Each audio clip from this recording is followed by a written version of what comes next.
Mas, vamos lá, eu tenho que falar mais, então vamos lá. Começando então o seminário, de verdade, a gente viu que a última função que eu não cheguei a tratar, que é importante nos espíritos, é a memória. Porque, ao contrário da nossa memória, que guarda primeiro, a gente tem uma memória que guarda as coisas mais recentes, uma memória que guarda as coisas mais antigas. Dizem os estudiosos de hipnose que algumas coisas que a gente tem dificuldade de evocar em estado de hipnose a gente consegue recordar melhor ou mais. Ou seja, a gente tem mais capacidade de guardar do que de evocar as informações e a memória, tá? Encarnados. E a gente tem, com a questão da desencarnação, o normal é que a maioria dos espíritos acessem ou tenham acesso à memória da última encarnação. Alguns, em melhor condição, vão ter acesso a memórias de encarnações passadas. Mas sobre as encarnações passadas, além da memória dos fatos, a gente tem a questão das emoções. Uma pessoa que é ansiosa e que não trabalha a sua ansiedade, ela leva a sua ansiedade de uma encarnação para outra, se ela continuar reagindo de forma ansiosa. Então ela pode não se recordar dos eventos com os quais ela agiu ansiosamente no passado, mas a ansiedade está presente. A personalidade da pessoa continua a mesma, só que ela vai se modificando no rumo das encarnações. Ela não se modifica de imediato de uma hora para outra. Uma das coisas que a gente queria falar, que eu cheguei a colocar no primeiro seminário, e que hoje não daria para falar de jeito nenhum, é como Allan Kardec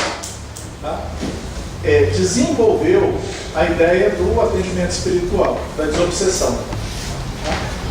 Não dá tempo de eu contar os casos, mas eu vou dar só algumas sugestões para vocês verem que desobsessão não é algo que veio com o Chico. Desobsessão é algo que a gente encontra em Kardec. E Kardec vai aprendendo aos poucos, porque ele, a bem dizer, sai do zero. E os espíritos vão ensinando para ele como agir nas situações concretas que eles viveram ou foram informados. Nesse livro, A Obsessão, que foi organizado pela Federação Espírita da Bélgica, a gente vai encontrar muitos casos de obsessões que Kardec escreveu ao longo da vida. Então a autoria do livro é a Kardec, embora ele não tenha juntado esses casos em forma de livro. Ele publicou a maioria na Revista Espírita ou no Céu e Inferno. Então, olha só, eu fiz um quadro. O primeiro caso de obsessão que eu encontrei, se vocês encontrarem outros, me mandem, que eu vou ficar muito feliz, não vou me sentir constrangido de jeito nenhum. Foi do Charles Dupont. O texto se chamou O Espírito de Castelnaudary. E o Dupont, ele era uma casa mal assombrada. E ele era um espírito que era visto pelos habitantes com uma roupa, uma túnica grande, uma roupa suja de sangue e um facão na mão. E a história dele tinha se perdido com o passar do tempo. E um dos habitantes da casa ficou tão aterrorizado com a percepção desse espírito que ele desencarnou. Eu não me recordo mais se ele se jogou ou o que foi que aconteceu, mas ele desencarnou também. Então, quando levaram o caso para a Sociedade Parisiense de Estudos Espíritas, Kardec perguntou aos espíritos o que fazer, e ele fez o que ele fazia, que era evocar. E ele evocou o espírito de Charles Dupont. E Charles Dupont, na primeira comunicação, na época a comunicação não era psicofônica, eles comunicavam-se principalmente pela psicografia. O Dupont era um espírito tão rude que ele quebrou o lápis, rasgou os papéis e jogou na frente. E aí Kardec falou assim: e agora, o que eu faço? Então os espíritos, São Luís orientou ele a orar pelos espíritos endurecidos. Aí ele virou e falou assim: mas o que adianta eu orar pelo espírito endurecido se ele está endurecido, se ele não percebe as minhas orações? E o espírito fala assim: ore mesmo assim, porque os que se arrependem do mal que fazem terão maior proveito, mas os que estão endurecidos terão proveito também, um proveito menor. Então essa foi a primeira dica que os espíritos deram. E no atendimento do espírito de Castelnaudary, ele vai aos poucos se acalmando, ele vai aos poucos conseguindo contar a sua história, e aí a gente vai descobrir que ele tinha uma doença mental, que ele havia assassinado o cunhado, achando que a esposa estava traindo com o cunhado, e depois ele assassinou o irmão. Ele assassinou a cunhada, depois... Não, ele assassinou a esposa. Com o irmão que ele achava que estava traindo, que a esposa estava traindo com o irmão. Tá? Ele assassinou o irmão e depois assassinou a esposa, é isso aí, tá? Que me disseram.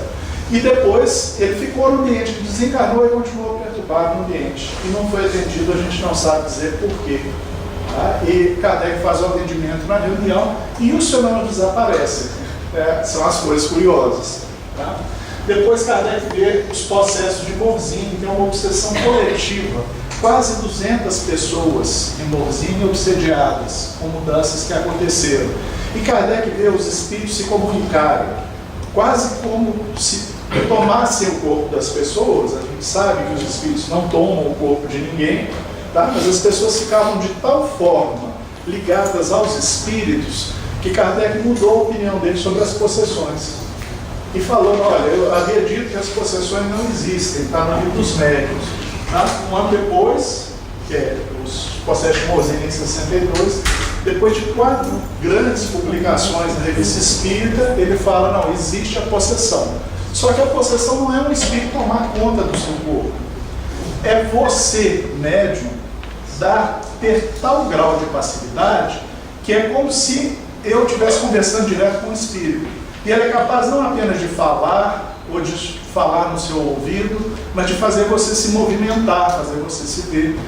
Tanto é que vocês vão ler no livro A Gênese de Kardec, ele dizendo que existe possessão por espíritos superiores.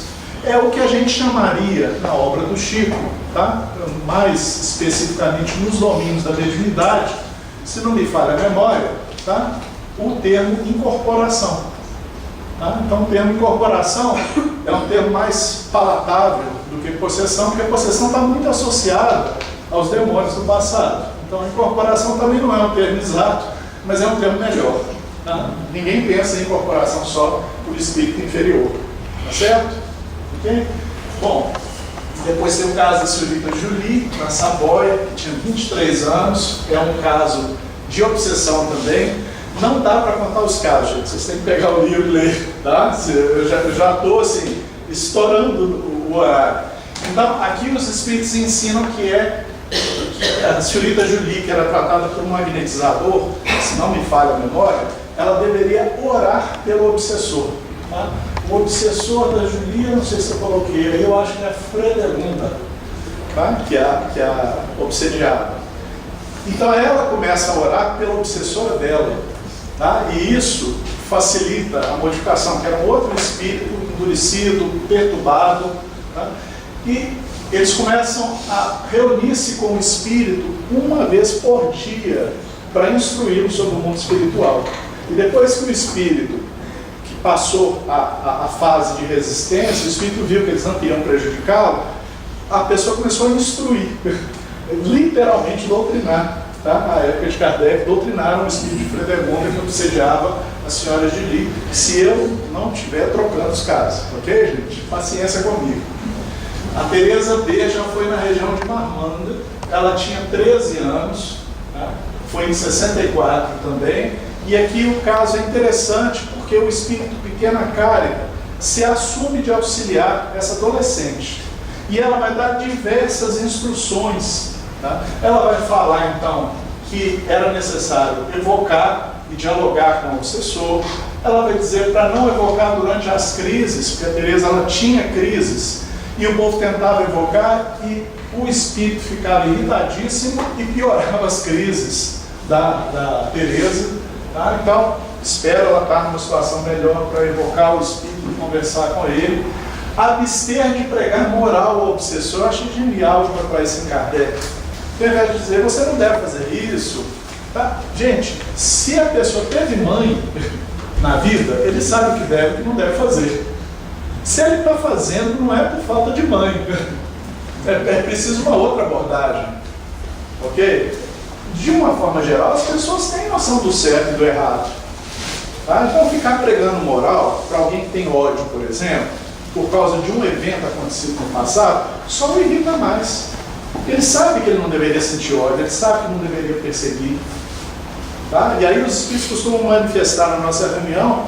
Há 2 semanas manifestou um falando assim: olha, vocês vão voltar com aquela ladainha, falando que deve perdoar, que deve fazer as coisas. Eu estou cansado disso. E nunca ninguém tinha ouvido o Espírito. E quando o Espírito começou a contar a história dele, tá? Ele falou assim: vocês são diferentes. Vocês são diferentes dos que já me receberam até então. Tá? Conversar familiarmente para obter confiança. Isso está tudo em Kardec, gente. Tudo.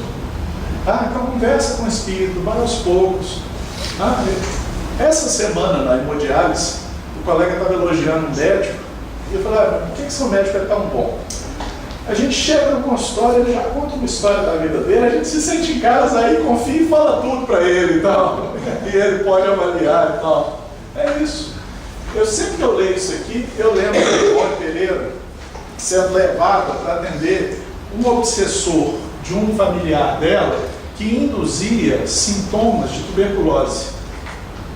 E ela tinha os sintomas porque o espírito havia desencarnado com essa doença, mas não tinha doença. E na época não tinha os exames que a gente tem hoje, nem os remédios que a gente tem hoje para tuberculose. E ela começa a conversar com um espírito que acha que está na casa dele, que é a casa antiga da antiga do local onde ficava a casa nova. E a irmã dela, com certeza, tinha alguma sintonia com o espírito para sentir todos os sintomas que o espírito trazia. E ela sai do corpo e conversa com esse espírito dias, para a espiritualidade conseguir tirá-lo do local. E como é que a espiritualidade faz? Eles enviam uma pessoa que diz que quer comprar a terra dele. E aí então ele olha para Ivone, com quem ele tinha confiança. Será que eu devo vender? Aí a Ivone ainda fala assim: pede para pagar o tratamento para a sua doença. E aí então ele fala assim: pode me tratar? Tá, posso. Tá? E aí então ele consegue se deixar, se permitir levar por espíritos superiores, graças à intervenção que a Ivone fez. Por isso, daí a importância de conseguir confiança. Só que confiança a gente não consegue só com risadas e tal. Você tem que conversar, tem que estabelecer uma relação, tá? Para a gente obter confiança. Ele fala para falar com franqueza e benevolência. É muito bonito isso, gente. Falar a verdade, não falar mentira. Por isso é que eu digo: cuidado com as sugestões. Tá? É importante a gente falar a verdade, mas ao mesmo tempo benevolência, desejando o bem, desejando o melhor para o espírito, e não enxergando como se ele fosse um demônio, um diabo, um obsessor. No Dramas da Obsessão, a gente tem uma das histórias mais bonitas que eu já li sobre obsessão. Começa a história, nesse livro psicografado pela Ivone, com 3 suicídios, ou 2 suicídios e um assassinato, tá? Numa casa, na época da Ivone, gerados, que tinham a mão de obsessores por detrás. E a Ivone vai conversar, vai atender a pedido e sob orientação de Bezerra de Menezes, o livro editado pelo Bezerra, tá? Os obsessores. E aí, quando eles vão contando a história deles, e Ivone vai narrando, você morre de dó dos obsessores. E fala assim: não, esses obsidiados são mal demais. Esses obsidiados, se fosse um pouco da perversão nossa, merecem o que eles estão passando. Tá? Eram espíritos de judeus, eram os judeus que moravam em Portugal, na época da perseguição aos judeus, e que são roubados pelos outros espíritos, que agora são os obsediados, tá? Numa situação de uma vilania sem limites. E aí a gente começa a ver como é que as coisas são engraçadas, né? Um está num lado num momento, o outro está no outro no momento. Não existe perseguidor e vítima. Existe uma relação doentia entre os espíritos. E a gente não chega como salvador. A gente chega como alguém tentando colocar luz na situação para que ele se acerte. Tá? Foco na libertação da menina e na melhora do obsessor. Esse pequeno cara que era muito bom, olha só. Ele não fala que o mais importante é a recuperação do obsediado.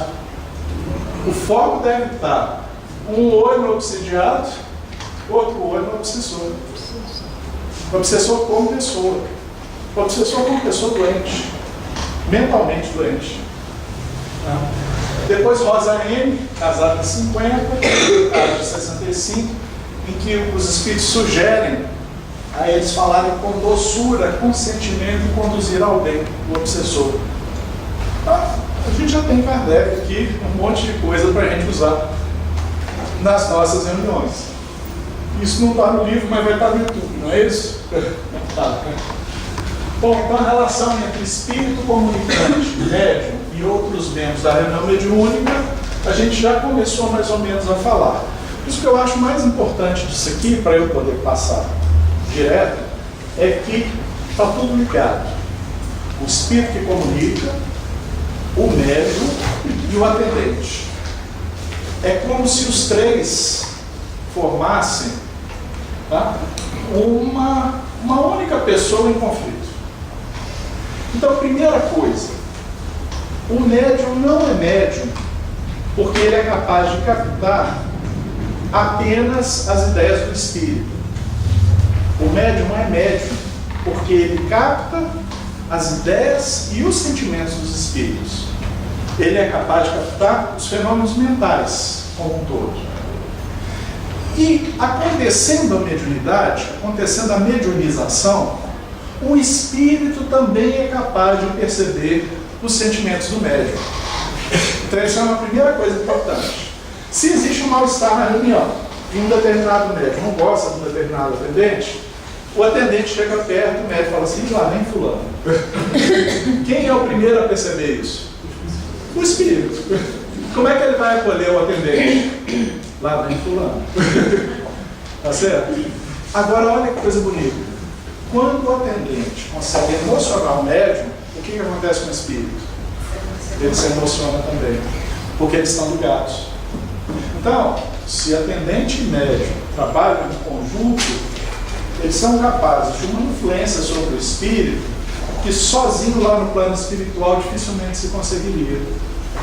Naquele momento o espírito em comunicação o psiquismo dele e o psiquismo do médium juntos.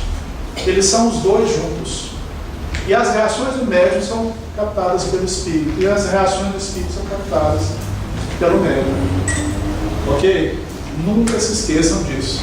Nunca se esqueçam disso. Principalmente quando vocês forem me atender depois que eu desencarnar e estiver perturbado, tá? Lembrem-se disso. Então, é preciso que haja uma conexão de pensamentos, sentimentos, reações, e é uma conexão de duas vias.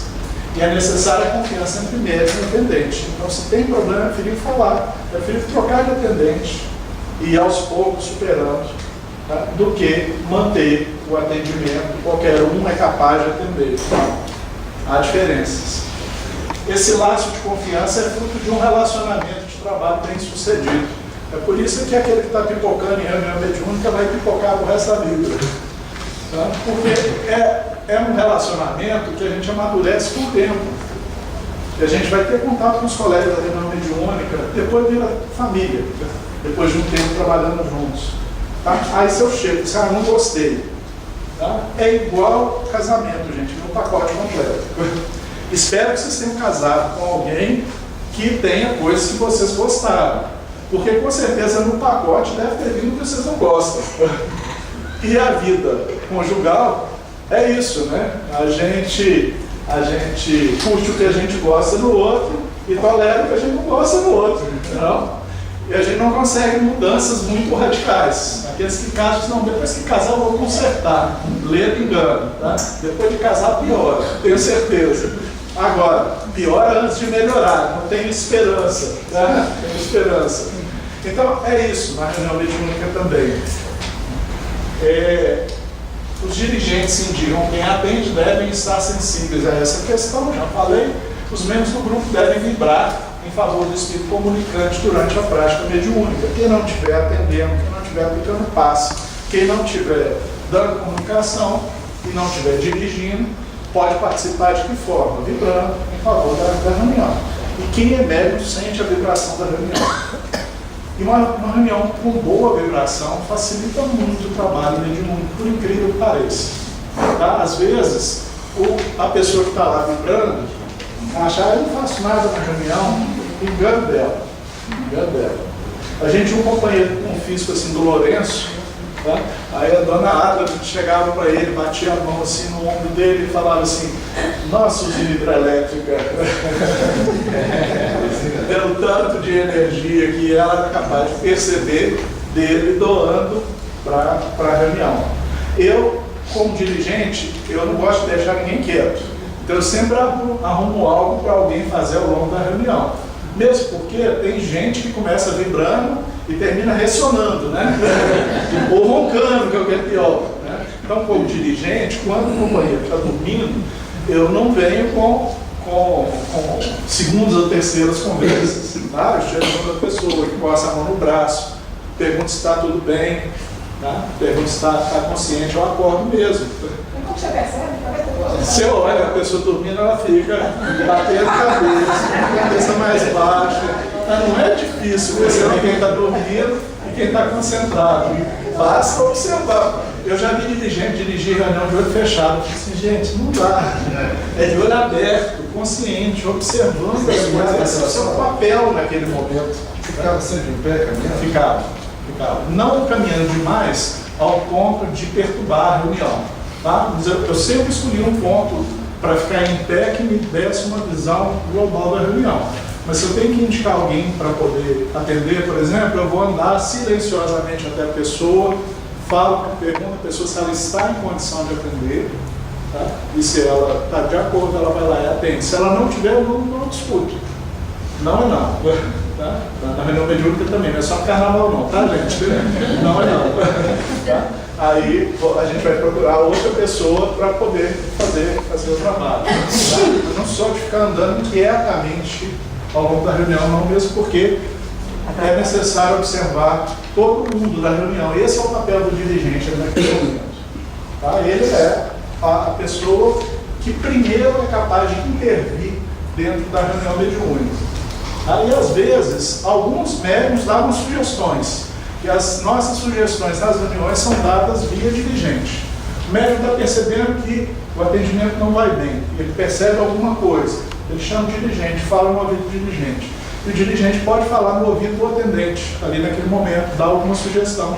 E o atendente acata ou não, segundo sua consciência. Ok?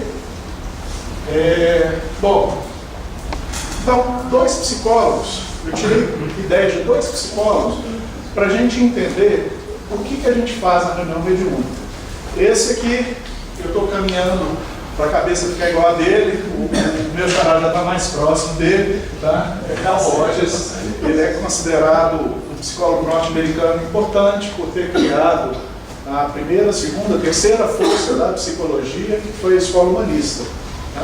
E o Rogers, ele estuda primeiro como se dá a relação de ajuda. E é isso que a gente pretende para o atendimento das reuniões mediúnicas. Com certeza a gente tem algumas limitações. Então o Rogers fala de 3 atitudes do facilitador, tá? Ou do terapeuta para a relação de ajuda. A primeira atitude é a chamada congruência. Então, na relação de ajuda, eu que sou terapeuta, tenho que ser congruente com meus sentimentos. O espírito desperta raiva em você. Você vai dizer, não, meu irmão, está ótimo. Tá? Pensa isso numa relação do dia a dia. A pessoa está com raiva de você falando que está bem. O que passa pela sua cabeça? Mentira. É isso mesmo. Isso não quer dizer que se o espírito me irrita, eu deva hostilizá-lo. Mas eu tenho que ter consciência do que eu sinto. E aí, você pode falar com ele, você não tenta ser muito simpático, né? Por isso é que eles dizem, nossa, vocês são francos, hein? Não, você não tenta ser simpático. Você deseja que eu sinta medo? E alguns espíritos chegam, você devia estar morrendo de medo de mim. Por quê? Você não viu minha aparência? E ao invés de mentir, você vê isso, eu não sou médico vidente, não estou vendo o espírito, eu estou vendo a aparência dele? Não, então eu vou falar com ele, não, eu não consigo ver a sua aparência. Vamos falar a verdade. Vamos falar o que a gente percebe. Isso tudo é congruência. Isso tudo é congruência. E se vocês quiserem dar alguma sugestão, você pode falar assim: imagino que possa haver algum conhecido seu perto de você. Isso é congruência. Agora dizer, tem um conhecido perto de você? Se você é médico, vidente, está vendo, algum médico da reunião te falou isso, é incongruência. Entenderam essa ideia da congruência? É um desafio imenso para quem atende, por causa do apelo da sugestão da hipnose. Pela possibilidade que a gente tem de criar coisas no plano espiritual simplesmente falando, com convicção. Ok? Por isso é que o foco do atendimento tem que ser o espírito e não a gente. A gente não está ali em conflito com o espírito.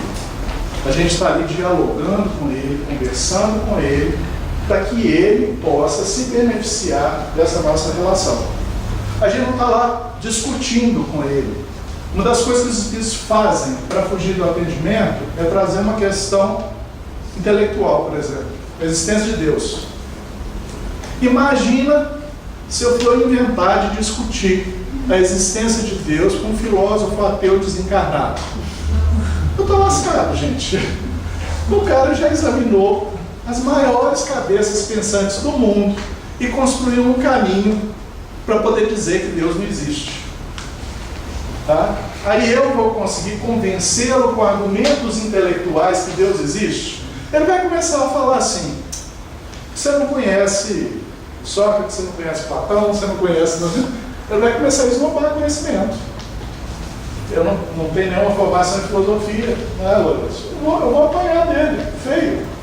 Nós não estamos lá para impor pontos de vistas, a gente está lá para atendê-lo. Tá? Quando a gente chega num local que a gente é atendido, o que a pessoa pergunta para a gente?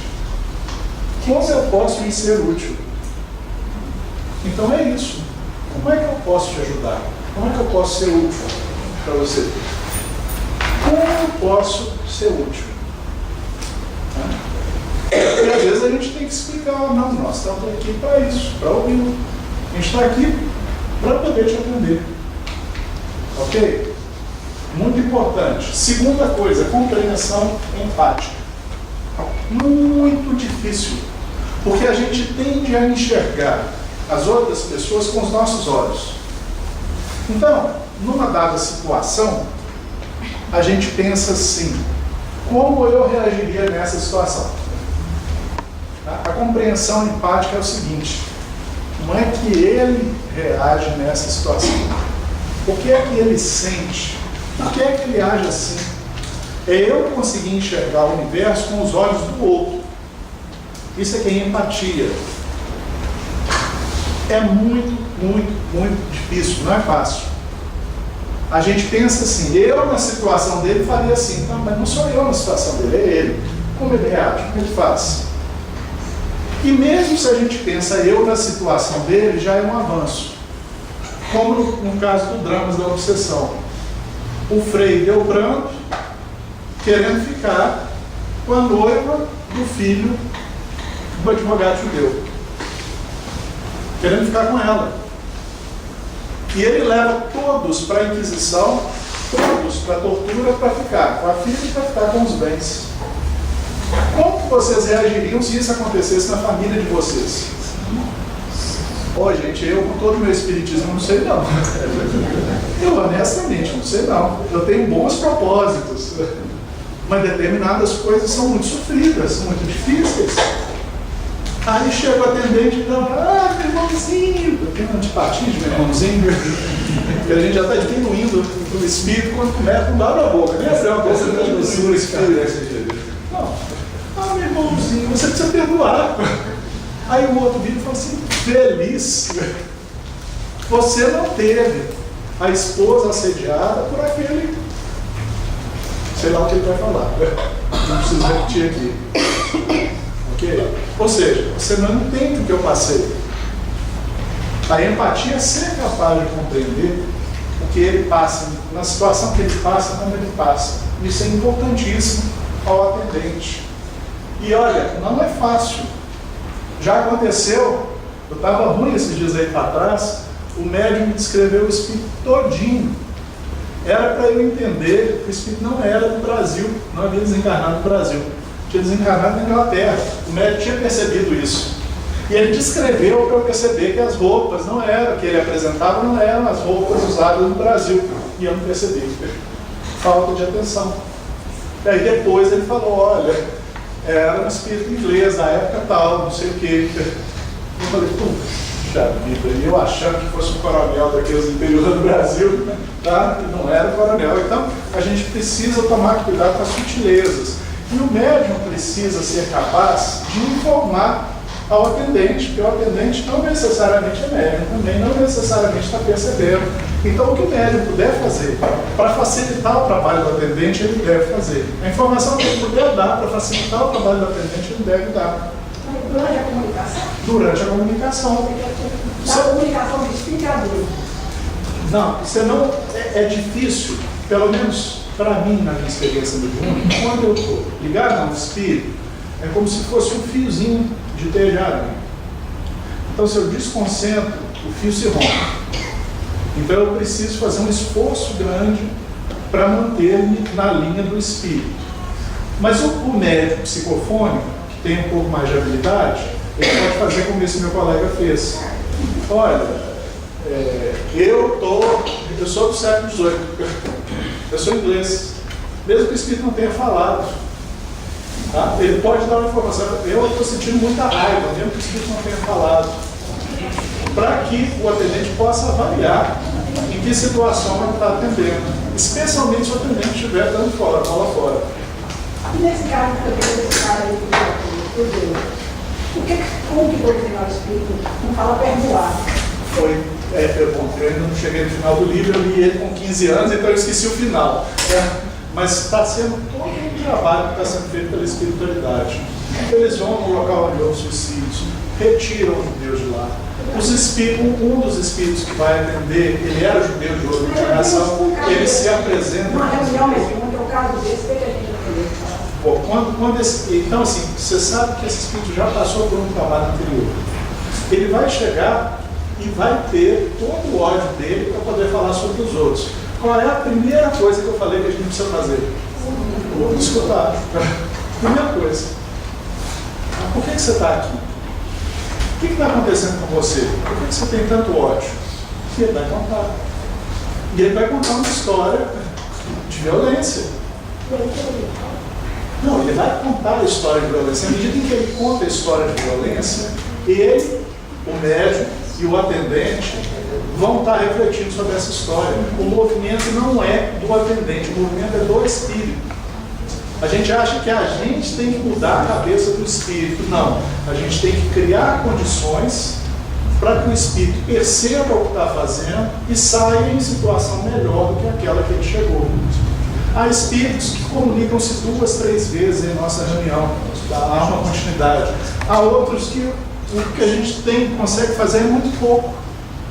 Há uns que a gente consegue mostrar para eles a condição de desencarnado. Há outros que a gente não consegue. Ele vai sair achando ainda que está encarnado. Então cada um vai ser capaz do seu movimento. Essa sua pergunta é muito importante, porque ela é a essência do atendimento. Ele vai dar o passo que ele dá conta de dar. Não adianta a gente querer que a pessoa ande assim, se ela está paralítica das pernas para baixo. É o que a gente desejaria, mas ela não consegue fazer isso. Então, se ela consegue perceber que está paralítica e tem que fazer alguma coisa, já é um passo à frente. Ok? Então, o tempo é o tempo do Espírito, não nosso. Tá? A compreensão é a compreensão do Espírito, não a nossa. Eu lembro desse caso que eu li esse livro há pouco tempo. É o Drama da Obsessão. Drama da Obsessão. É a família Aboado.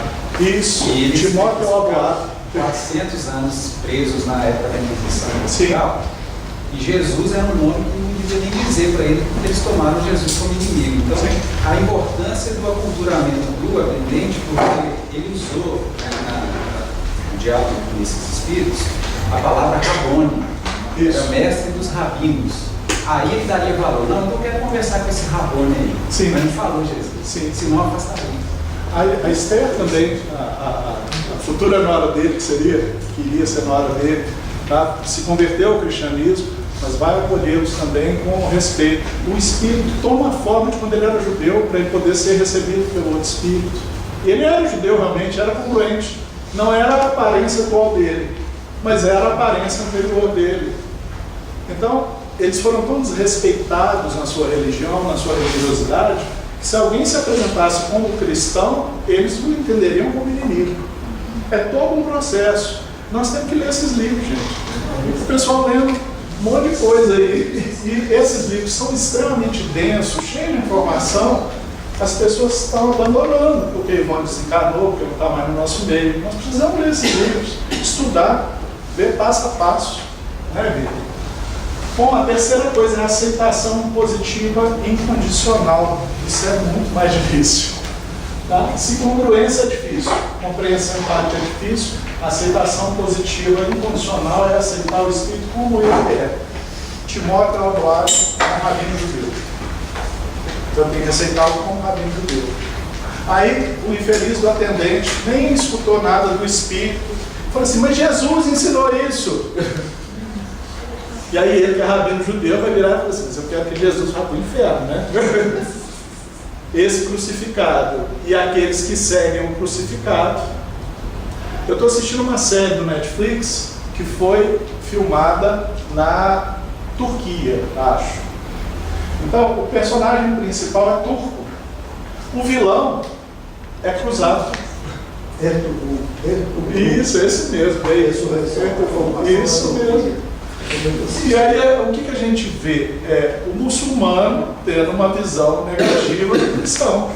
A gente está tão acostumado a ver o cristão como herói, cruzado como herói, e ali eles estão vendo o muçulmano como herói. As falas, inclusive, dos muçulmanos, baseadas na ideologia deles, em termos morais, são sensacionais. Belíssimas. As falas do profeta. As imagens que eles colocam. E eles põem lá o cruzado sacrificando bode. O cruzado não faz isso. Então, assim, tem também uma visão preconceituosa dos cristãos.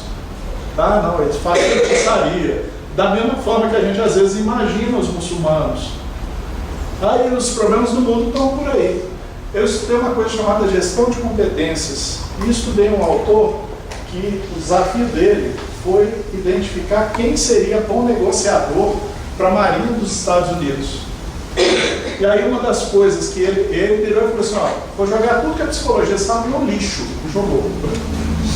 E eu vou tentar descobrir que competências as pessoas que são espetaculares, que eles dizem que são bons negociadores, têm.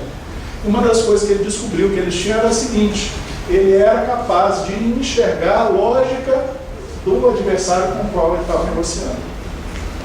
Então, você está negociando com um muçulmano que acha que está sendo invadido pelos judeus, ele é capaz de compreender isso. Essa terra era deles, até 50, 60 anos atrás, e os países do Ocidente assentaram o Estado de Israel ali, para poder ficar livre de um problema que estava acontecendo na Europa. Tá? Então, à medida em que ele enxerga o olhar do outro, é mais fácil negociar. Dá para ver o que o outro aceita, o que o outro não aceita, o que o outro entende, o que o outro não entende. Agora, a gente está na reunião mediúnica, o Espírito está se apresentando pela primeira vez. Nós não sabemos nada acerca do Espírito. Ele abre a boca, você já quer retrucar? Não tem como a gente acertar, concorda? Está tudo montado para dar errado. Então a gente tem que escutar, e às vezes tem que escutar muito. Escutar bastante antes de falar, entender o Espírito, passar por essas 3 etapas aqui. E manter o Espírito falando. Mesmo falando alto assim? E manter o Espírito falando sobre a sua realidade, porque ele vai tentar fugir para outras coisas menos desconfortáveis. Os Espíritos normalmente trazem para nós uma vivência de sofrimento. Quando a gente tem uma vivência de sofrimento, o que a gente quer fazer? Ficar livre do sofrimento, não é isso? Há formas que são eficientes e há formas que são ineficientes. Então, não pensar numa dívida é uma forma de eu não sofrer com ela. Mas vai chegar o dia que eu vou ser cobrado. Tá? Então, é preciso ver como a gente vai lidar com os sofrimentos espíritos. Bom, eu vou pular o verbo, não vou falar de projeto de vida, para a gente entrar na essência do seminário, como tratar pessoas desencarnadas.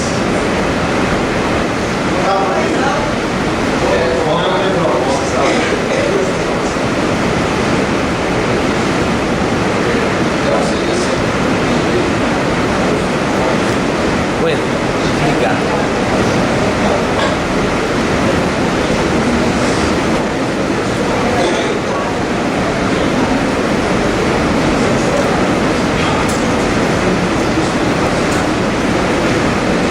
Estou me sentindo mais vezes, vocês estão me ouvindo? Alô? Ah, que poderoso. Eu posso até falar baixo. Eu acho que essa propina é atrás. Beleza? Muito bem, gente. Nós entramos no poder total. Então, maravilhoso. Isso aqui é um iceberg. Certo? O que vocês estão vendo aqui? Só a ponta. Todos nós sabemos que o iceberg é muito maior que a ponta. Não é isso? E tem uma parte, a parte que fica embaixo do mar é muito maior que a parte que está em cima do mar. Concorda comigo?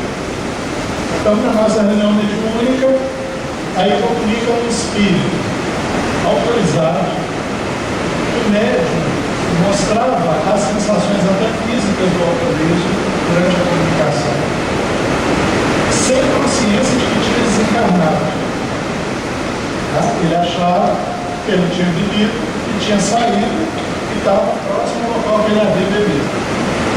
O que eu consegui fazer com isso? O que vocês fariam com isso? Botar para dormir. Que a dívida que eu botar para ele, ele vai dormir e vai acordar com o mesmo problema. É igual falar a dívida. Se a gente não renegociar a dívida e ir pagando, ela só vai piorar. O que eu posso fazer com essa situação?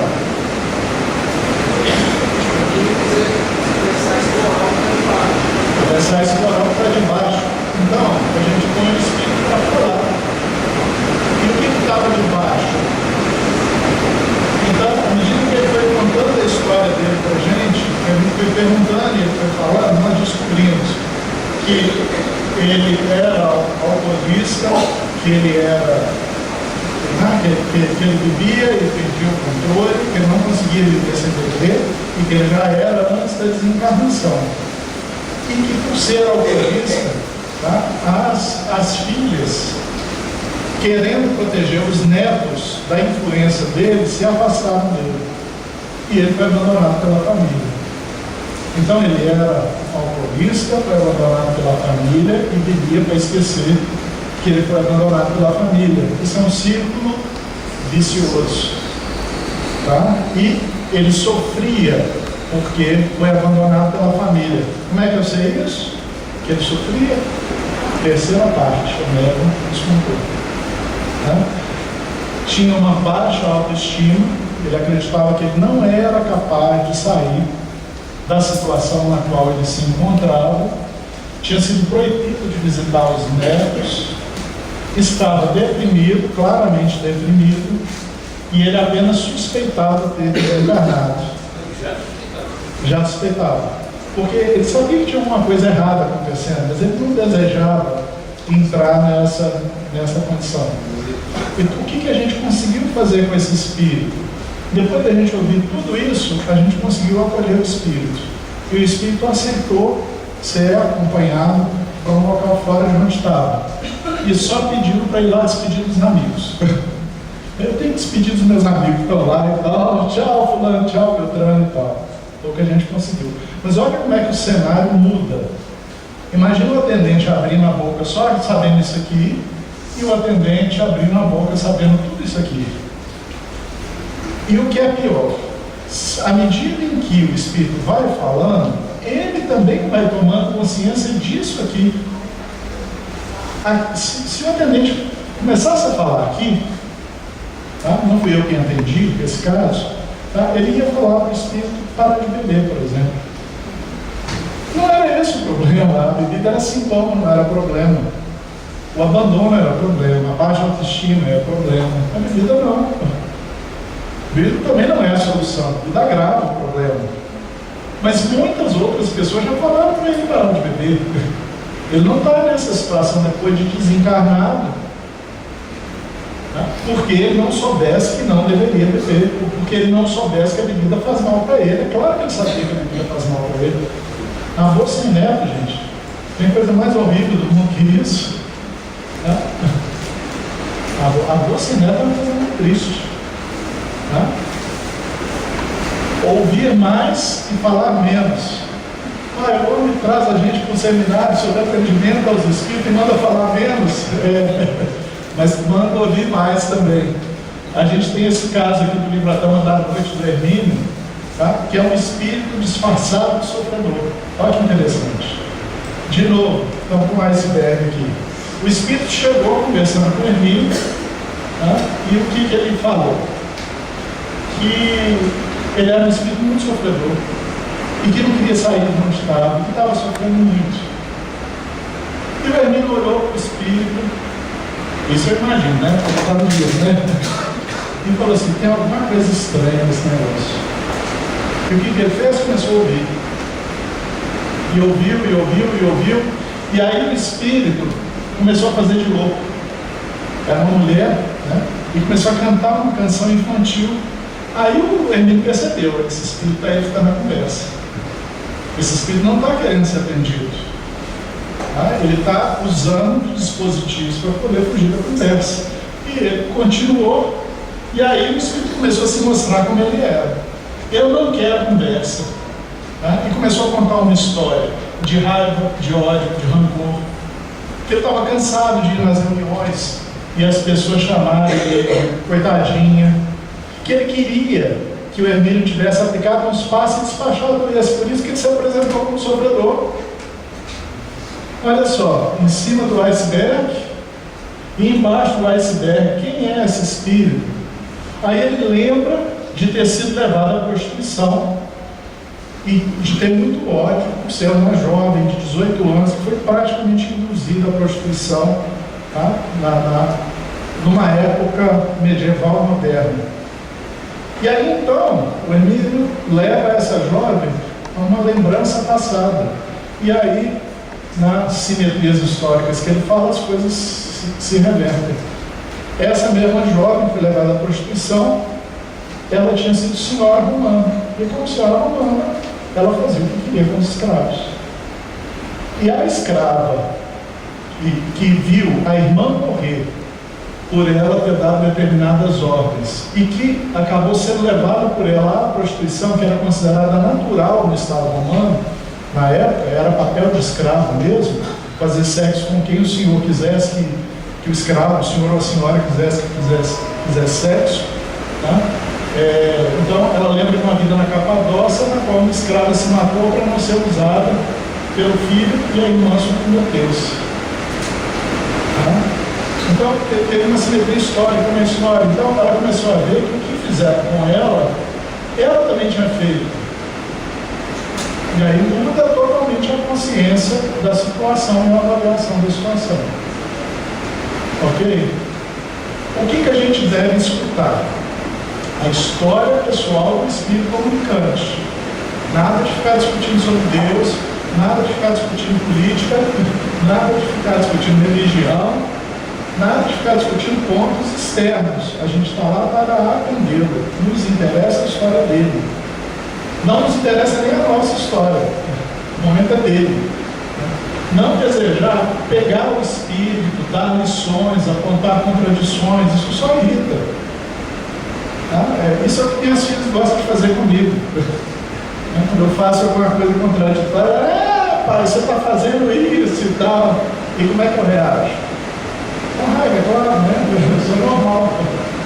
Tá? Fico irritado com minhas meninas, mas eu gosto muito delas. Então, nessas horas eu sei que vai uma hora que a raiva passa, o amor continua. Então, não é para irritar o espírito que a gente recebe no seu espírito. Parece óbvio, né? Não reagir a gracejos, provocações e ameaças.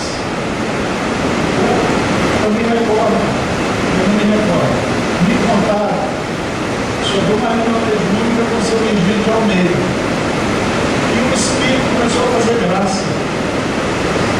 E o Espírito é de tal forma engraçado que todos os presentes da reunião começaram a rir às gargalhadas das coisas que o Espírito falava. Menos eu pedi que era da gente. O Espírito conseguiu tirar toda a concentração, tirar todo mundo dos seus papéis, fazer graça. Mas ele não conseguiu perceber que tudo aquilo ali era o mise-en-scène. E que quando ele fazia o mise-en-scène, o que ele veio fazer, que é encontrar consigo mesmo, ele não fazia. E ele conseguiu trazer a reunião à volta. Okay? Outra coisa é o congelamento das percepções do outro. Você já viu uma reunião de turma? Tá? Turma que vocês estudaram lá na infância, 20 anos depois? Já passaram por essa experiência? É uma experiência muito engraçada, porque pessoas que a gente não vê há 20 anos, a gente imagina que elas ainda são como eram há 20 anos atrás. Então, esses são os cuidados que a gente tem que ter. Não congelar a percepção do outro. Aí você imagina que uma pessoa que terminou o ensino fundamental com você, Marival, há alguns anos atrás, né, ela deva ter passado, deva ter se casado, deva ter tido uma vida profissional, deva ser avô hoje, já passou por um volume de experiências imenso. Então as estultices da juventude, elas já não estão mais tão presentes na personalidade dessa pessoa, que de alguma forma amadureceu. Só que como a gente não vê há muito tempo, a gente espera encontrar aquela mesma pessoa com as estultices que tinha 20 anos atrás. Tem um pouquinho de regressão nessas reuniões de turma, tá? As pessoas começam a se lembrar de como todos eram há muito tempo atrás e não são mais. Tá? Então, cuidado com isso, que é o congelamento das percepções do outro, e atenção para o congelamento das percepções do outro que os espíritos nos trazem. O espírito chega e fala assim, ele é mau. E às vezes não. Às vezes a vítima do obsessor já reencarnou 2 vezes. Aí os espíritos falam assim, puxa vida, ele é tão ruim e ainda assim é protegido. É porque ele não deve ser tão ruim assim, né, gente? Ele não deve ser tão horrível assim mais. Mas o obsessor congelou a percepção que ele tem da pessoa que ele persegue. Aí, à medida que ele seja capaz de descongelar essa percepção, ele começa a ver que ele é um cabeça dura. Que ele está insistindo numa coisa, tá, que não é mais o que está acontecendo hoje. Ele está perseguindo uma pessoa do passado dele. Uma pessoa que ele pensa ter existido, mas que não existe mais, que não é aquela pessoa que está ali. No caso do Dramas da Obsessão, tá, o Timóteo Aguado fala para o atendente espiritual dele, tá, que um dos parceiros do Hildebrando havia reencarnado como mulher, que ele tinha se escondido num corpo de mulher, mas que eles tinham encontrado, Alcina, tá, que é uma das suicidas, tá, mas que ele tinha encontrado. Agora vocês imaginam, ele reencarnou, é uma mulher, numa outra vida, numa outra encarnação, e no mundo do Timóteo ainda é o mesmo perseguidor do passado. Percebem a contradição? E como o Timóteo é incapaz de perceber, ele é capaz de perceber que o espírito reencarnou, que é um troço contraditório para a religião dele, que é rabino, mas não é capaz de perceber que a pessoa mudou. E continua o drama da obsessão, por isso é que é drama da obsessão. Né? Bom, então, para atender o espírito comunicante, a gente deve ouvir, compreender. Não basta ouvir, não basta só ser capaz de repetir a história dele. É preciso que a gente compreenda o que leva uma pessoa, no contexto em que ele está, a fazer o que ele faz, tá? E facilitar o retorno do movimento interior do espírito comunicante. Aqui faz falta o negócio que eu pulei, que é o projeto de vida. Todos nós temos um projeto de vida, o que o Bernie chamava de script de vida. O que vocês pensaram para a vida de vocês? Crescer, casar e ter filhos? Crescer e virar uma embaixatriz? crescer e ter um relacionamento com o companheiro, os dois independentes financeiramente, talvez ter filhos ou não, essas coisas estão todas no nosso script de vida e estão nos scripts de luz. Os obsessores, os espíritos que atendemos, trazem seus projetos de vida. E alguns projetos de vida param as pessoas. Elas ficam ao redor, não conseguem sair daquilo que elas planejavam para si. E o que a gente precisa de fazer? A gente precisa auxiliar para que elas voltem ao movimento. Elas comecem a pensar algo fora daquele negócio de ponteiro, como é que é o nome? Camisa de força em que o projeto de vida da pessoa a conduz. Ok? Obrigado pela ajuda. Conto com ela. Outra coisa que a gente tem é a prece. E tem o jeito certo e o jeito errado de usar a prece. O jeito errado é você conversar com o Espírito, não conseguir nada e fazer uma prece.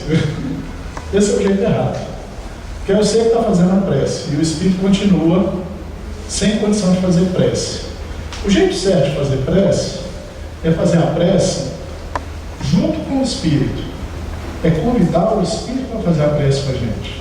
Se ele aceita fazer a prece com a gente, aí ele está elevando o seu padrão vibratório e aí ele está se colocando na condição de ser melhor auxiliado pelos espíritos que estão junto com a gente. E eu lembrei da história do Raimundo, que era perseguidor de religiosos, na nossa reunião, né? E o Raimundo se apresentou na parte de cima lá do iceberg, dizendo que estava cansado do que fazia, perguntando se podia ficar aqui, perguntou se ele tinha medo dele, que ele era perseguidor de religioso, né? Que ele não perseguia nenhuma religião em especial, ele perseguia os religiosos de uma forma geral, né? E que ele não parava de fazer o que ele fazia, apesar de estar cansado, porque ele tinha muito medo dos colegas se vingarem dele. E ele não percebia nenhum afeto. O atendente perguntava para ele: você está vendo alguém? E 2 ou 3 pessoas da reunião perceberam a mãe, e ele não percebia, porque ele não estava na linha de vibração da mãe. Ok? Bom, aí o que acontece? Aí, à medida em que foi se conversando, ele lembrou da mãe. E no estudo a gente tinha falado de Francisco de Assis, durante a parte do estudo. E é outra coisa que a gente vê: os espíritos costumam estar na reunião na nossa parte do estudo. Eles estudam com a gente. E ele lembrou da mãe por causa do estudo. Eles estavam lendo sobre Francisco de Assis e tal. Minha mãe era muito devota do Francisco de Assis. Então vocês veem que ele já começava a, de alguma forma, ter uma intuição da presença da mãe. Ele não está falando da mãe à toa aqui, a mãe tinha levado. E aí o atendente perguntou para ele: então eu posso fazer uma oração? Aí ele falou assim: eu posso, mas a mãe fazia, não sei se eu vou conseguir fazer, não. Porque tem muitos anos que eu não faço uma oração, eu não posso acompanhar.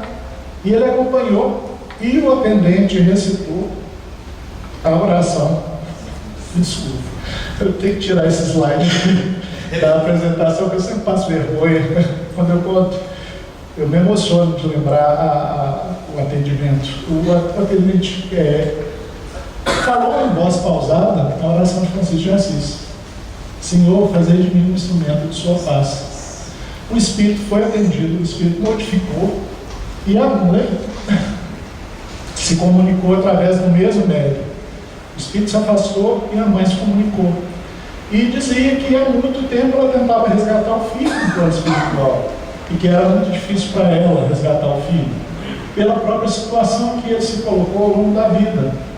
E que ela dizia que os filhos dela, ela chamava os filhos de meus passarinhos, e que a partir daquele dia ela chamaria nós também de passarinhos dela. Desculpe. O expositor não pode fazer isso, pode? Pois é.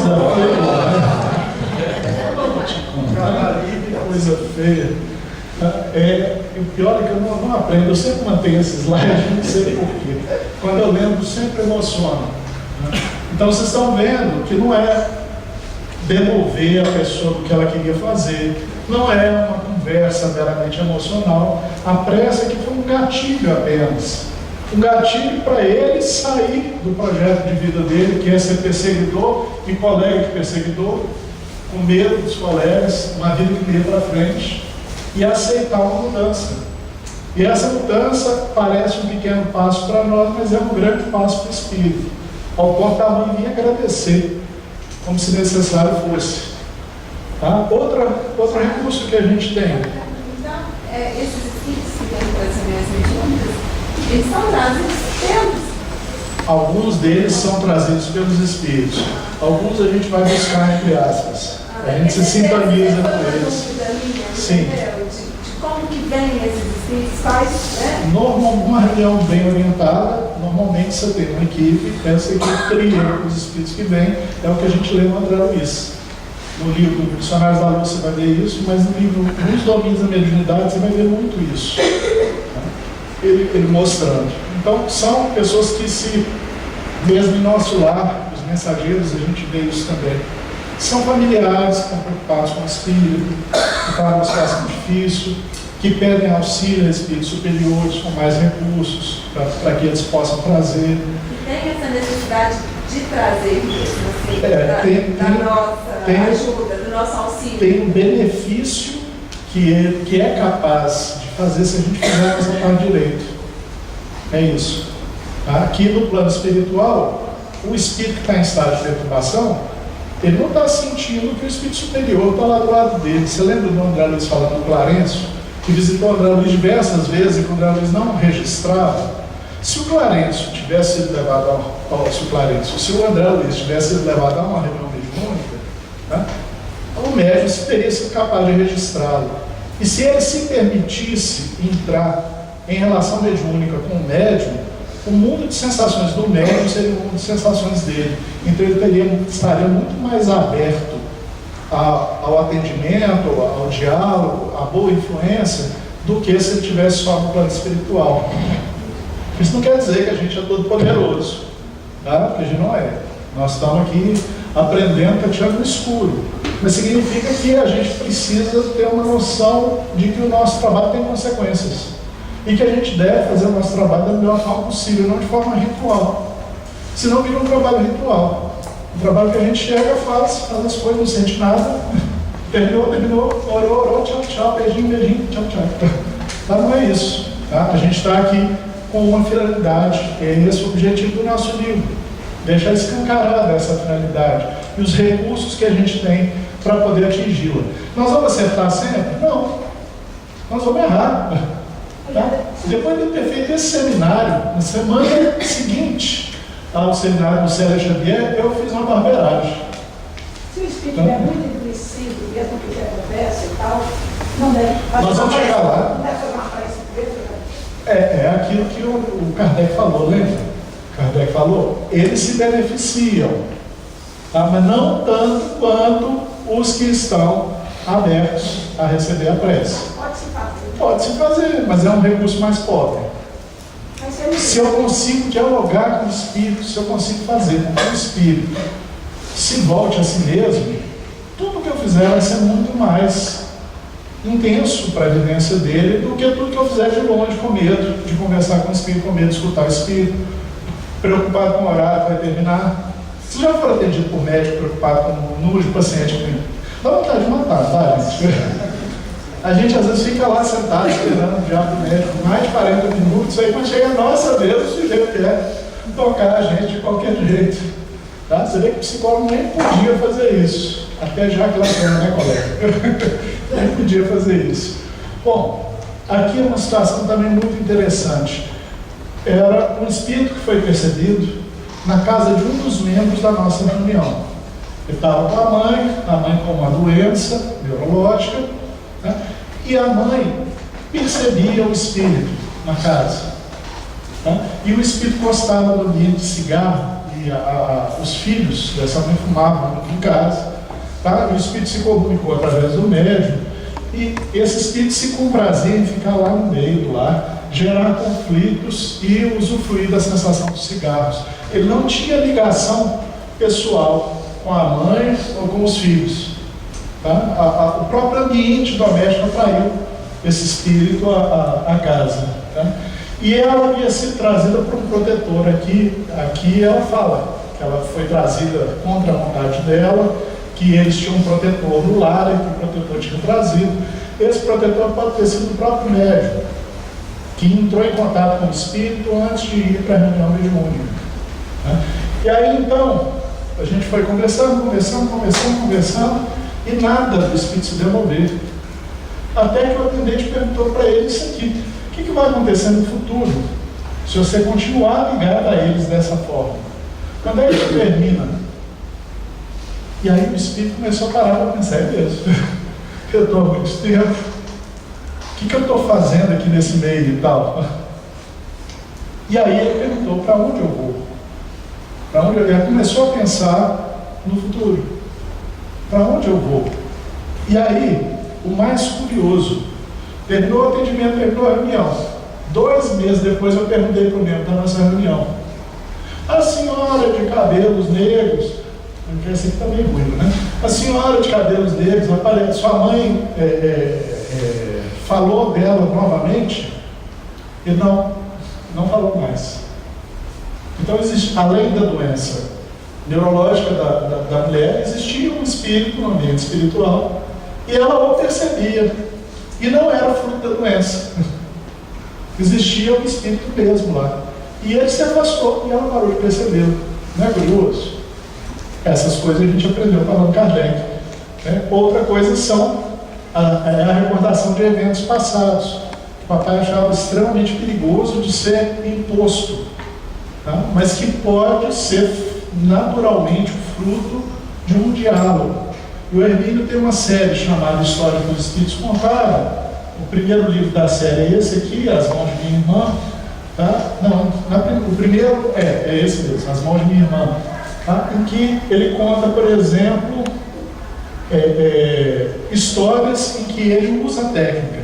Só que o Hermínio usa a técnica de forma, né, vamos dizer assim, implacável.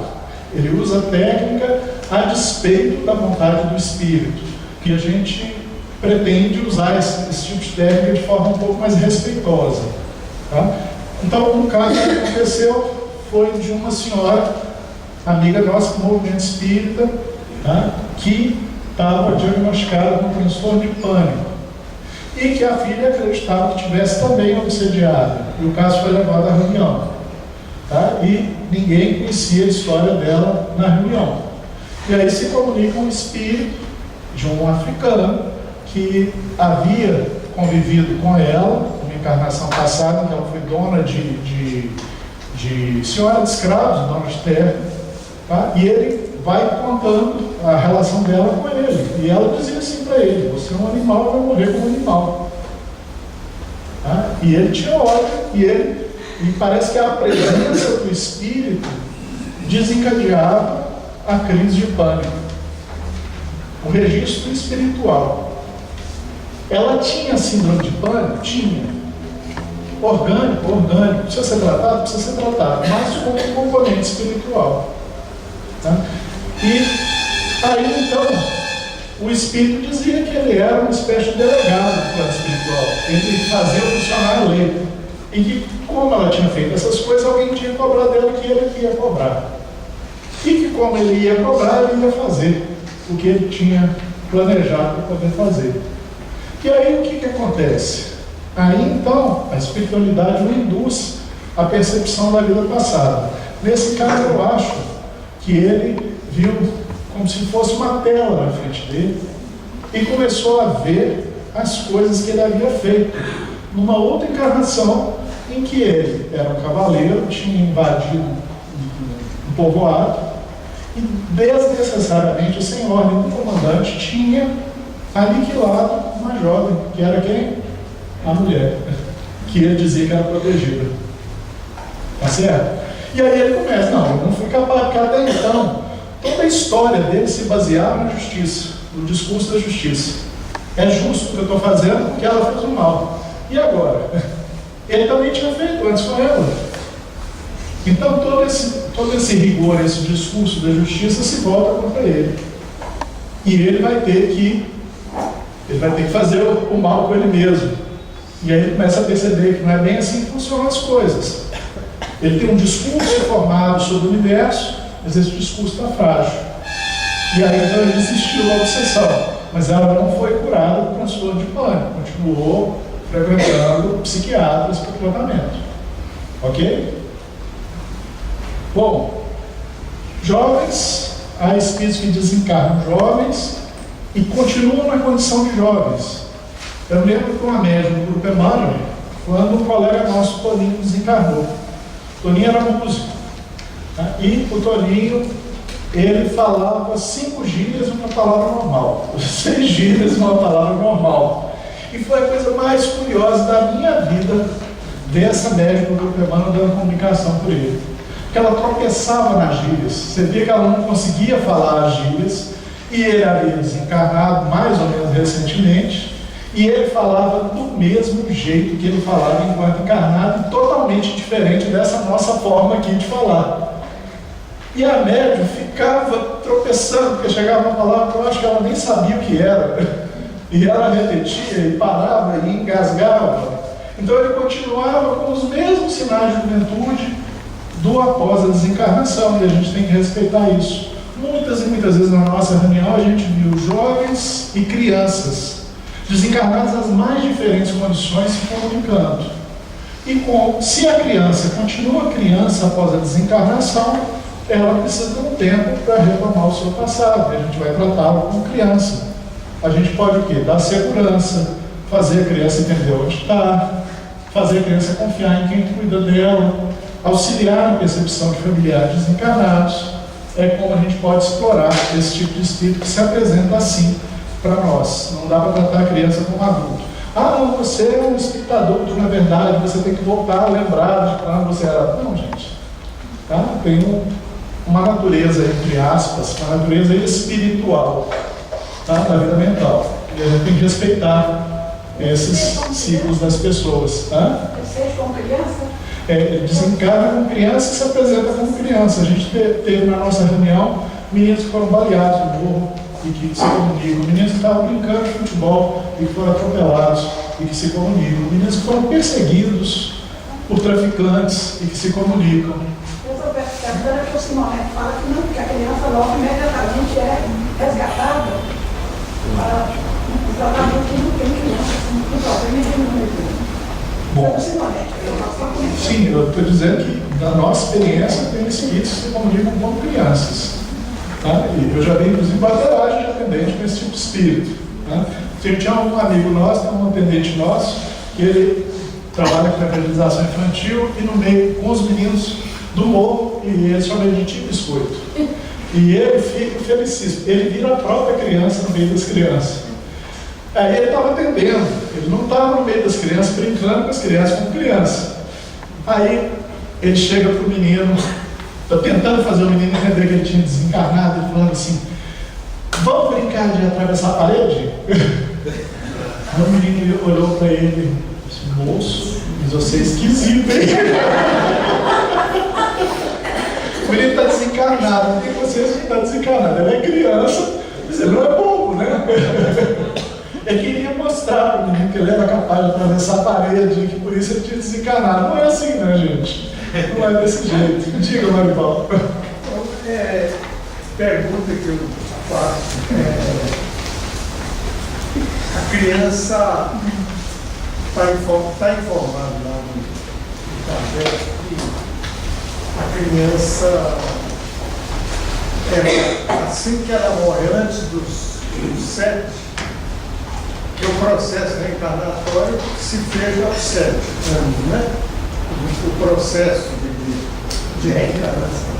Quando ele desencarna próximo das 7 ou anterior aos 7, ele é recolhido. Os planos espirituais o recolhem. Porque, tipo assim, não justifica a presença dele ali se ele não tem ainda um processo completado. Mas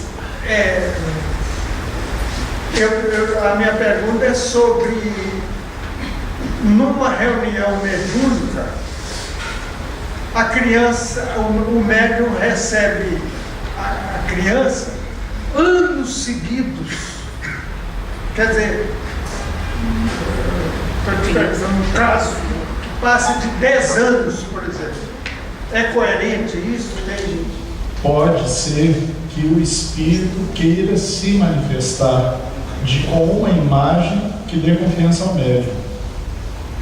Então, o espírito sabe que ele não é mais criança, mas se apresenta como criança.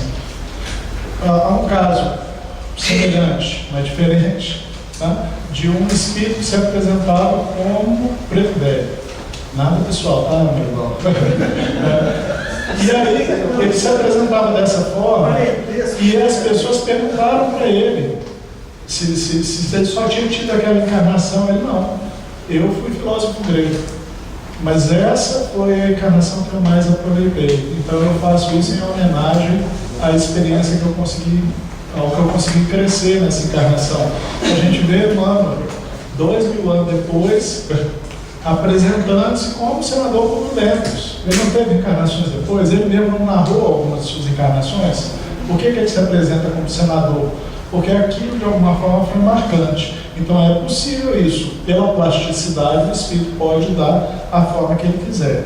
Agora, a gente tem também as influências da Umbanda. E a Umbanda trabalha com algumas coisas de estilo arquétipos.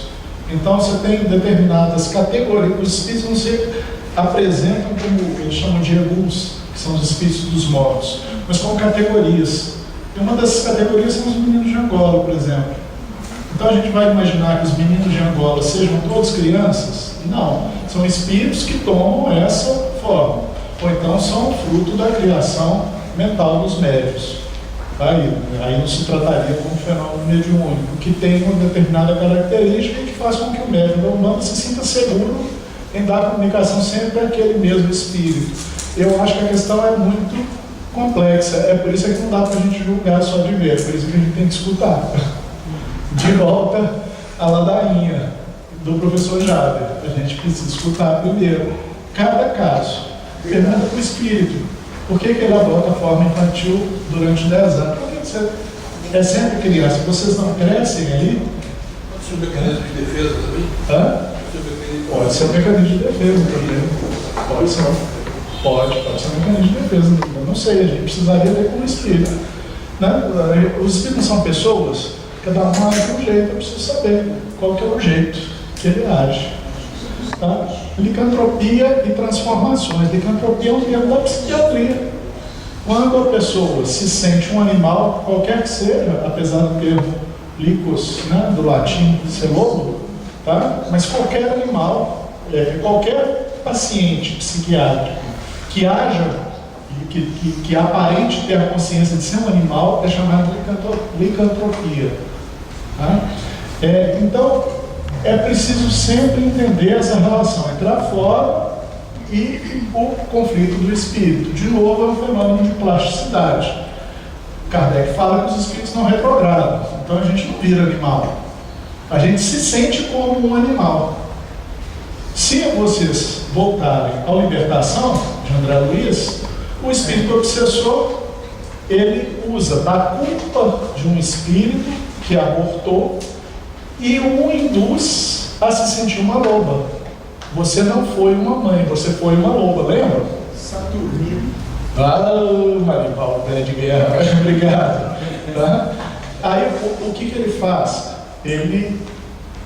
A imagem de loba traz um significado, um sentido para aquele espírito. Ser capaz de conversar sobre esse significado é importante para a gente tentar tirar o espírito daquele estado. Agora, há alguns espíritos que não conseguem nem falar, verbalizar. Tá? E se manifestam como se fosse uma cobra. Então o médium só chia. Aí eu sei que médium não dá comunicação à cobra, gente. Ok? Então é um espírito que se sente como uma serpente. O que eu vou fazer? Nesses casos, tá? Aí eu vou poder tentar induzi-lo a conversar. Você é capaz de conversar? Não, você é capaz de conversar. Por que você não fala comigo? Por que você não diz? Não é mudar a forma de imediato, porque a forma é sintoma, não é problema. É preciso que ele fale sobre ele mesmo, para ele se entender, para ele entrar em movimento. É o que a gente deseja. Ou seja, não conseguiu o que a gente conseguia lucro. Ok? Bom, coisa muito difícil é partejar a consciência da desencarnação.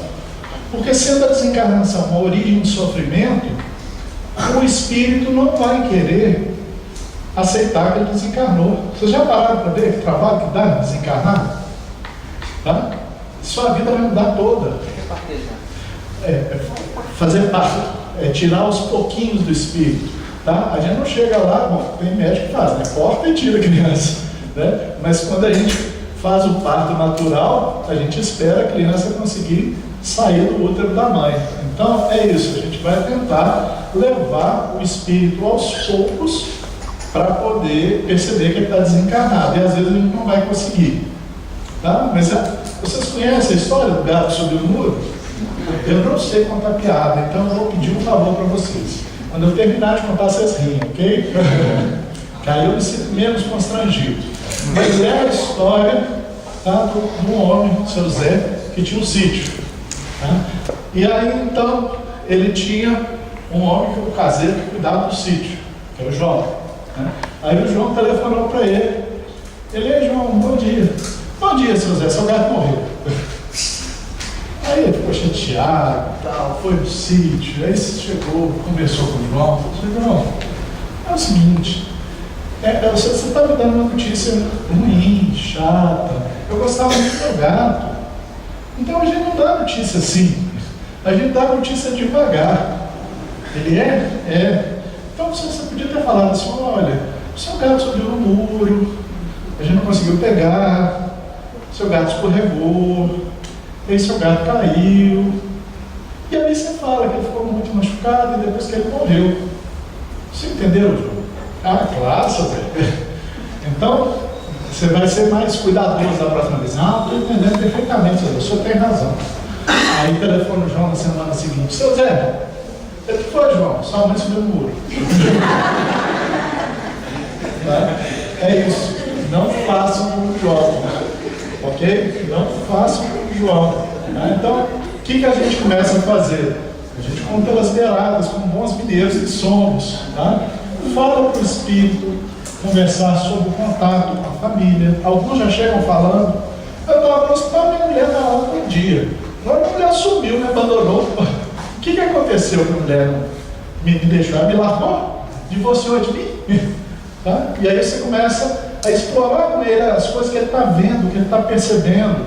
Então alguns relatam para a gente a falta de percepção de pessoas queridas. A minha filha estava lá todo dia, tá? E aí não aparece mais. O que está havendo? Tá? Ah, eu vou na minha casa, dou bom dia, ninguém fala nada comigo. Eles fingem como se eu não estivesse lá. A percepção, a pessoa está desencarnada, ele está vendo as pessoas em casa, as pessoas não estão vendo que ele está desencarnado. E como é que ele não sabe que está desencarnado? Porque é uma notícia que incomoda bastante ele, faz sofrer. Ele imaginar-se desencarnado. Né? Verificar se ele percebe que está falando através de um médium. Isso é uma coisa extremamente congruente. Olha, eu estou conversando com você, você percebe como você está conversando comigo? Você está vendo onde você está? Às vezes o espírito está tão voltado às suas coisas que ele nem percebe que ele está numa sala de centro espírita. Que ele está falando através de um médium, sentado numa cadeira. Que o médium às vezes tem o sexo oposto ao dele. Será que a gente ainda pode falar isso nos dias de hoje? Tá certo? E poder explorar essas percepções da parte do espírito é importante para ele começar a aceitar e falar assim: alguma coisa diferente aconteceu comigo. Né? Explorar memórias do momento da desencarnação, que às vezes os espíritos fogem disso, não querem falar, porque a gente respeita, mas é uma possibilidade. O senhor estava no hospital, e aí, o que aconteceu? Qual é a última coisa que o senhor se lembra quando estava no hospital? Tá? O que foi que aconteceu? E alguns conseguem lembrar do momento da desencarnação, outros não. Então, olha só, essas coisas todas aqui é partejar. A gente vai falando de situações em que ele logicamente perceberia que desencarnou, para ele sentir segurança e perguntar. Eu vi uma vez um atendente cometer um erro em que o espírito estava desencarnado sem consciência da desencarnação. E o atendente tentou, não conseguiu, e aí então resolveu encaminhar o espírito. Ele chegou no final da comunicação, o espírito vira para ele e fala assim: mas tem uma coisa que eu quero te perguntar. Tá? E aí eu falei assim: ele vai perguntar se desencarnou. E o atendente não escutou. Não, você não precisa, você já está encaminhado, não sei o que, não sei o que, não sei o que, não sei o que. Eu falei: oh meu Deus do céu, quantos anos, tá? Para a gente parar de cometer esse tipo de erro infantil. Aí chega na terceira parte, aí a gente pergunta para o médico: e o espírito fulano, o que aconteceu no final?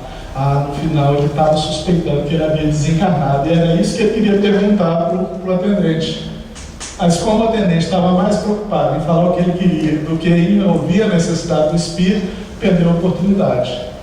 Ok? Não é nenhum erro grave, não é nenhuma coisa da qual a gente deva sentir culpa. É uma oportunidade que a gente perde. Por isso é que a gente tem que ter atenção.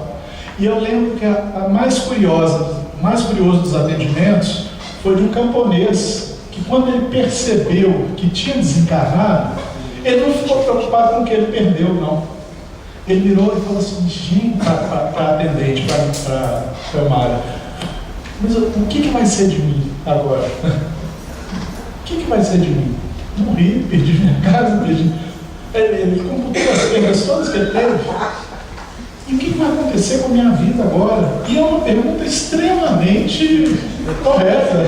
Eu faria essa pergunta se eu tivesse morrido com todo conhecimento espírita. E agora? Puxa, tudo que eu achava que fosse a minha vida foi-se embora. E agora? Belíssimo o trabalho. Né? Bom, então eu já falei disso, de evasões do diálogo pessoal, de manter o foco na história do desencarnado, suas experiências, seus sentimentos, suas decisões. Tá? E tem os casos de recusa ao diálogo, são os que não querem ser atendidos de jeito nenhum. E aconteceu um pouco antes de eu terminar a escrita do livro, uma médium nossa, relativamente nova na reunião, o espírito chegou e não deu comunicação. Ele: eu vim aqui porque eu quero falar isso. E eu vim para ameaçar mesmo os dirigentes desse centro espírita e tal, e falou. E a atendente que o recebeu era extremamente experiente, era muito boa de serviço, não conseguiu nada. E aí, depois que o espírito se afastou, o médium ficou incomodado com a situação e perguntou para a espiritualidade mentalmente: mas por que isso acontece? E aí, na terceira parte, ela falou: a resposta que os espíritos me deram foi a seguinte: primeiro, o espírito comunicou porque a comunicação é possível, então ela foi feita. Segundo, auxilia a gente nos trabalhos no mundo espiritual. Então agora não aconteceu nada, mas no mundo espiritual depois algo pode acontecer. Mas em terceiro e mais importante, a comunicação é verdadeira, ou seja, esse é um aviso que a gente permitiu que viesse para vocês duplicarem a atenção de vocês na relação de vocês em casa, porque o espírito queria perturbar os dirigentes na sua vida familiar. Ok, gente? Muito interessante, eu achei isso interessante, nunca li em outro lugar, tá? Pode ser que não seja bem isso, mas que é racional. Creio que o orientador dela deu uma explicação boa para nós. Então, concluindo, a gente já está nos finalmente, o que a gente tem que fazer então? Conhecer o mundo espiritual, é por isso que a gente tem que ler os livros, a gente tem que estudar junto, a gente tem que ler as entrelinhas, os pés de página, tá? Prestar atenção nos estados emocionais perturbadores, tanto nossos quanto dos espíritos. Eles são um objeto importante do atendente. Escutar mais que falar, eu já falei mais do que escutei sobre isso, né? Foco na experiência do espírito comunicante, o importante é ele está lá para ser ajudado, ele não é um perseguidor, um obsessor ali naquele momento, ele é alguém que vem para ser ouvido, para ser cuidado, para ser auxiliado da forma que a gente puder. Estabelecer laços de confiança e trabalhar em equipe. E é por isso que é tão importante trabalhar em equipe num trabalho como esse. A gente precisa dos outros dizendo que a gente errou, a gente precisa dos outros dizendo que a gente acertou, a gente precisa dos outros dizendo que a gente não percebeu, porque juntos a gente consegue fazer um trabalho muito melhor do que de forma isolada. Ok? É isso, gente, que eu